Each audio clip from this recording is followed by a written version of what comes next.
전쟁 교전 수칙 1번이라는 제목으로 말씀을 나누고자 합니다.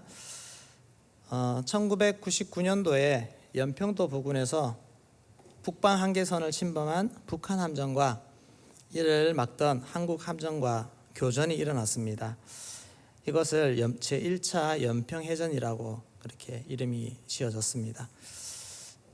당시에 해군에게 내려진 정부의 지침은 첫 번째, 북방 한계선을 지켜라. 두 번째, 우리가 먼저 발사하지 마라. 세 번째, 상대가 발사하면 교전 수칙에 따라 격퇴하라. 넷째, 전쟁으로 확대시키지 말라. 이거였습니다. 우리가 조심하라는 것입니다. 먼저 실수로라도 발포하거나 이렇게 자극하지 말라. 전쟁이 날 수 있으니까. 그런 입장에서 당시에 군인은 북한을 대하고 있었습니다. 그래서 전쟁이 나기까지 5단계 교전 수칙이 있는데 경고 방송 먼저 하고 시위 기동, 그 다음에 차단 기동, 그 다음에 경고 사격, 그리고 마지막에 격파 사격, 조준 사격이 됩니다. 이렇게 5단계를 걸쳐야 사격을 할 수 있는 그런 단계를 만들어 놓았습니다.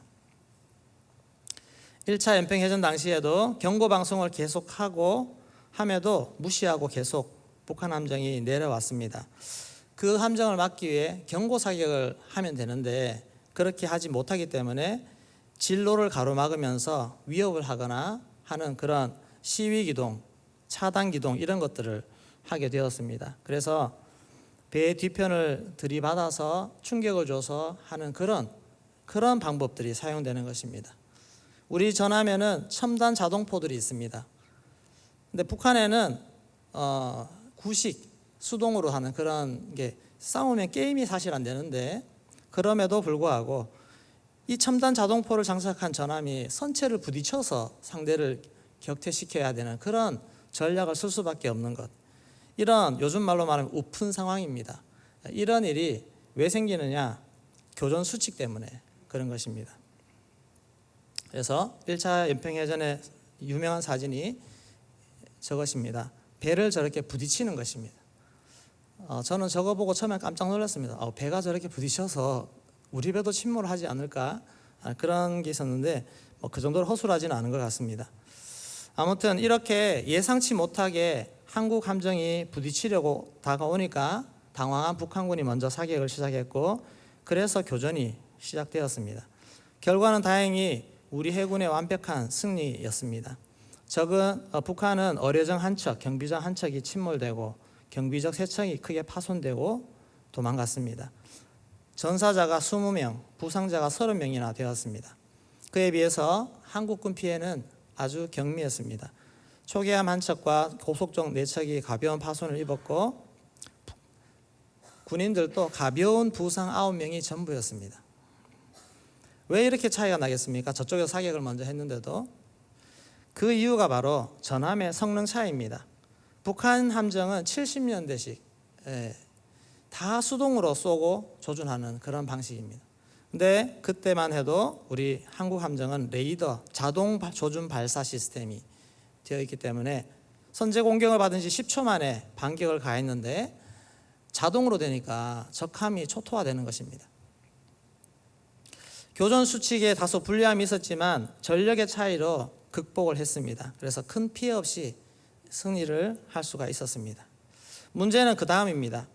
이 굴욕적인 패배를 당한 북한이 복수를 하기 위해서 철저히 준비를 하는 것입니다. 어떻게 하면 복수할 수 있을까? 군 수뇌부를 대거 교체했습니다. 우리 한국 해군 전술을 연구했습니다. 그리고 자기들이 비록 구식이지만 배에 있는 포와 갑판 성능도 더 보강하고 끌어올렸습니다. 그리고 2002년 한일 월드컵 6월 29일 한국과 터키 3, 4위전이 있는 그날 연평도에서 두 번째 또 충돌이 일어났습니다. 교묘하게 한국 함정이 길을 가로막는 그 타이밍을 봐서 한번 띄워주십시오. 타이밍을 봐서 저 앞에 있는 게 한국 함정입니다.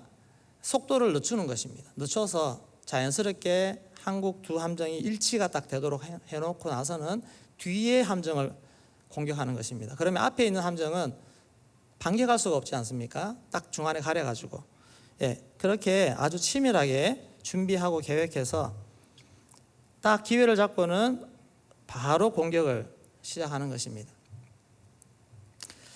이런 대놓고 작정하고, 그리고 공격이 시작되면 북한 해안에서 해안포를 포문을 열어서 다른 함정이 지원하지 못하도록, 가까이 오지 못하도록 그렇게 모든 것을 다 준비했습니다. 이것 때문에 한국군은 6명이 전사했습니다. 그리고 이 참수리호는 침몰했습니다. 자, 무엇이 문제겠습니까? 전력, 군함의 성능 문제가 아니었습니다. 교전 수칙이 문제가 되는 것입니다. 대부분 저렇게 근접하기 전에 이미 경고 사격을 하거나 다 조치를 합니다. 서로 사격 거리가 있기 때문에. 그런데 이 교전 수칙이 먼저 사격할 수 없으니 경고하기 위해서 정말 마지못해 가까이 접근해서 저렇게 있어야 되는, 위험에 노출되는 그런 상황이 되는 것입니다. 그래서 이때 패배 이후에 교전 수칙이 바뀌었습니다. 경고 방송하고 바로 경고 사격이 들어가고 조준 사격이 가는 그런 방식으로 바뀌었습니다. 자, 영적 전쟁에도 교전 수칙이 있습니다. 사탄의 움직임이 포착이 되면 가장 첫 번째 우리가 해야 되는 것이 무엇이겠습니까? 가장 첫 번째 하는 것이 기도입니다. 우리는 사단을 이길 수가 없습니다. 영적 싸움이기 때문에. 그러나 사단을 이길 수 있는 만왕의 왕 되신 예수님, 그 예수님께 구조 요청을 하는 것이고, 예수님의 능력을 끌어오는 것이고, 예수님의 전력을 다 동원하는 것, 이것이 바로 기도가 아니겠습니까? 영적 전쟁에서 우리는 기도를 가장 우선순위, 교전 수칙의 가장 우선순위로 두어야 됩니다. 우리는 매일 영적 전쟁의 현장에 있습니다. 매일매일 그렇습니다. 치열하게 싸우지 않습니까? 조금 이겼다 싶으면 조금만 방심하면 어떻습니까? 또 막 이런 사단의 공격들이 오고, 여전히 가만히 있지 못하게 합니다. 왜냐하면 사탄은 잠시도 쉬지 않습니다. 사탄이 쉬는 거 봤습니까? 항상 우리를 지켜보고 빈틈이 언제 생기나 노려보는 것이 사단이라는 것입니다. 그래서 틈만 나면, 조금이라도 틈이 생기면 공격을 합니다. 기도는 경계이면서 공격입니다. 반격입니다. 그래서 기도를 쉬면 우리는 당할 수밖에 없는 것입니다. 또 본격 싸움이 시작되었다면 우리는 더더욱 전심으로 기도하며 기도로 싸워내야 됩니다. 오늘 본문에서 예수님은 십자가를 지시기 바로 직전에 예수님은 기도하셨습니다. 예수님만 기도하신 것이 아니라 제자들을 데리고 가서 기도를 시켰습니다.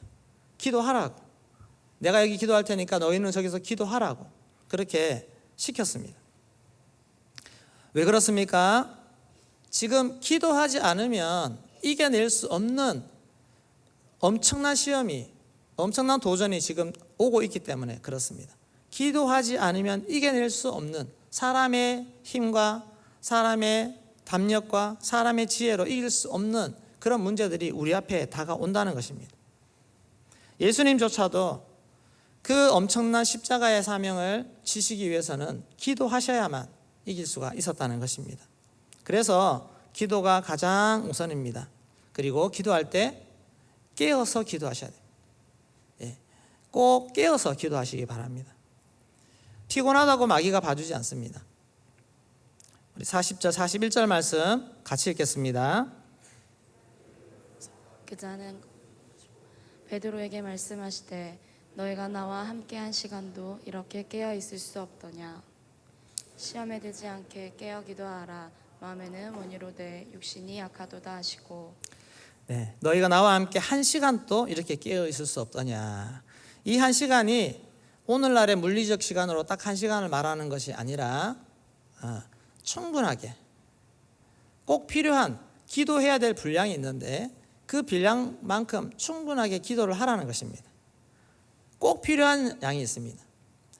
그렇게 기도를 할 수 없더냐 그러면서 시험에 들지 않게 깨어 기도하라. 마음에는 원이로되 육신이 약하도다. 여러분, 마음에는 원이로되 육신이 약하도다. 이 말씀을 하시면서 예수님이 그래 너 피곤하지, 아이고 피곤하겠구나 하면서 그런 동정하는 예수님의 말씀이 아닙니다. 피곤하지만 기도해야 된다. 지금 깨어라, 기도해야 된다. 그 말씀을 하시는 것입니다. 안타까우시면서 깨우려고 하시는 주님의 마음 아니겠습니까? 45절 말씀 같이 읽겠습니다. 이제는 자고 쉬라. 보라, 때가 가까이 왔으니 인자가 죄인의 손에 팔리느니라. 두 번째 왔을 때는 제자들의 눈이 피곤해서 충혈이 막 되어 있습니다. 얼마나 육체적으로 피곤하겠습니까? 그런데 세 번째 기도하고 와서는 예수님이 이제는 자고 쉬라, 자고 쉬라. 이 말이 이제 그냥 기도 괜찮다, 자라, 이 말씀이 아닙니다. 왜냐하면 곧 딱 들이닥치는데, 이것을 다른 성경 번역에는 아직도 자고 있느냐, 아직도 쉬고 있느냐, 지금 이 긴급한 상황에 아직도 자고 있느냐, 그 말씀입니다. 우리 육체는 정신의 지배를 받습니다. 우리 육체의 반응은 내 마음 상태, 내 의지, 이것이 어떠냐에 따라서 영향을 받게 됩니다. 피곤한 육신을 극복하고 이겨내는 사람들이 얼마나 많습니까? 강한 정신력으로 그것을 이겨내게 됩니다. 그래서 정신이 깨어 있으면 육체를 깨워낼 수가 있습니다.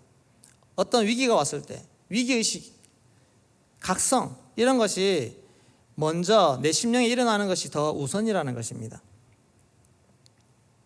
새벽 기도를 대원께 오시면 이제 새벽 기도에 대한 그런 권유를 많이 받으시죠. 그러면서 계속 이런 새벽 기도에 대해서 이제 하나씩 훈련하고 연습하게 되어집니다. 저도 대원교회 와서 한 27 때부터 새벽 기도를 시작한 것 같습니다. 근데 처음에 참 일어나는 게 너무 쉽지가 않았습니다. 몸이 익숙해지지 않아서 이것이 적응하는 데 시간이 많이 걸리기 때문에 그랬던 것 같습니다. 근데 시간이 지나면서 좀 쉬워졌는데, 지금은 새벽 기도 일어날 시간 되면은 거의 눈이 자동적으로 탁 떠집니다. 근데 신기한 것은 월요일부터 토요일까지는 딱 그 시간에 딱 떠지면서 주일이 되면 안 일어납니다. 주일이 되면 주일날 일어나는 그 시간이 있습니다. 어떻게 몸이 6일 동안은 딱 그때 반응하고 딱 주일날만 그렇게 반응이 안 할까요? 딱 일주일 동안 그런 패턴으로 돌아가도록 하나님이 지으셨나요? 그게 아니라 내 마음속 무의식 속에는 내일은 안 일어나도 된다라고 하는 그런 생각이 있기 때문에 그게 몸을 지배하는 것입니다. 중요한 일이 있습니다. 그러면 잠을 1시간밖에 못 잤습니다. 그러면 1시간 자고 나면 그 다음 그 시간에 못 일어날까요?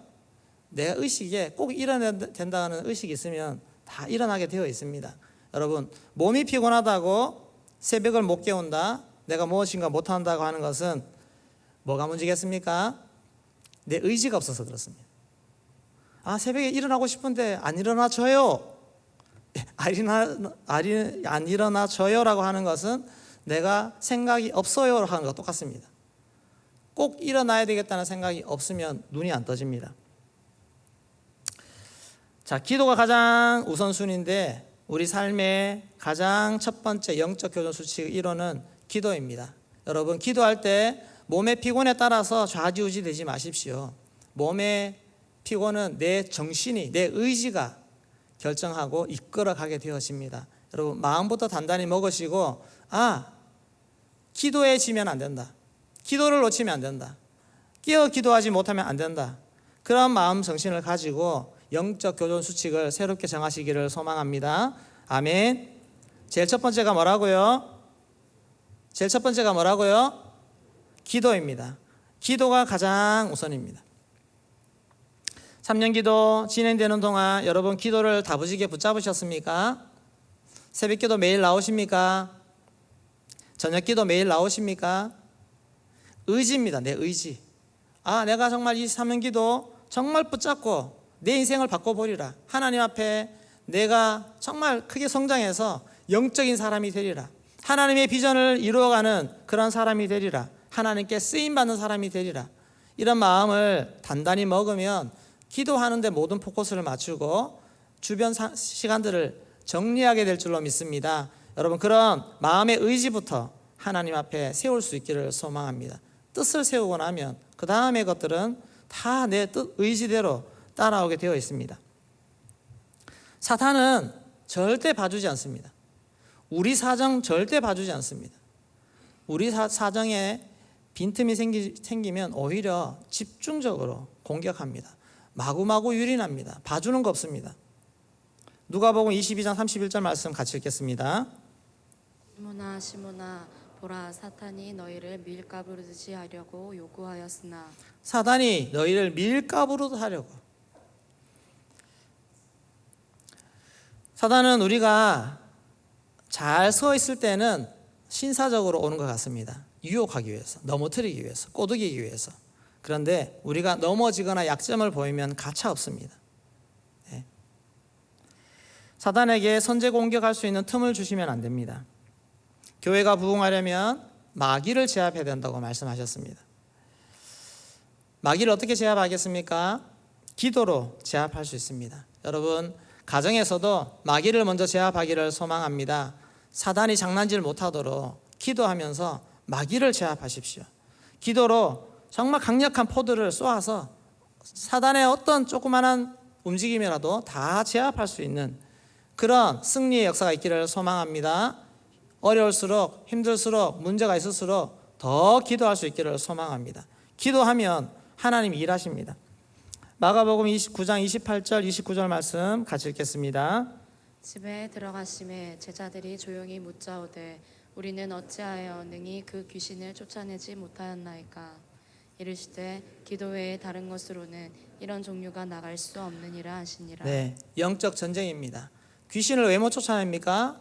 기도 외에는 답이 없기 때문에 그렇습니다. 여러분 기도하면서 영적인 승리를 이뤄내기를 소망합니다. 기도하면 그런 결과를 반드시 주실 줄로 믿습니다. 귀신 들린 자를 못 쫓아내서 쩔쩔매던 자들이 주님께 물었을 때 답이 그겁니다. 기도해라.